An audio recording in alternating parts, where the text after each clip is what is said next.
আমি মিস করলে সে অবশ্যই রান নিত।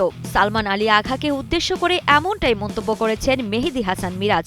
গতকাল বাংলাদেশ ও পাকিস্তানের দ্বিতীয় ওয়ানডেতে তার করা রান আউট নিয়ে স্পোর্টসম্যানশিপের প্রশ্ন উঠেছে।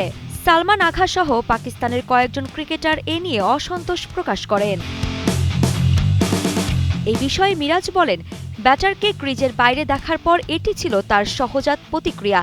তিনি বলেন, সে উইকেট থেকে দূরে ছিল, আমি শুধু বলের দিকে তাকিয়েছিলাম। আমি মিস করলে সে অবশ্যই রান নিত, আমি শুধু ওভাবেই ভাবছিলাম।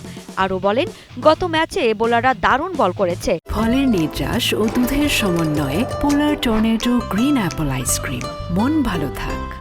আজ পরিকল্পনা বাস্তবায়ন করতে পারেনি। প্রথম 10 ওভারে অনেক রান দিয়ে ফেলেছি, পাকিস্তানকে কৃতিত্ব দিতেই হবে। এছাড়া মিরপুরের উইকেট ব্যাটিং সহায়ক হলেও হারের কারণ হিসেবে ব্যাটিং ব্যর্থতাকে দায়ী করছেন অধিনায়ক।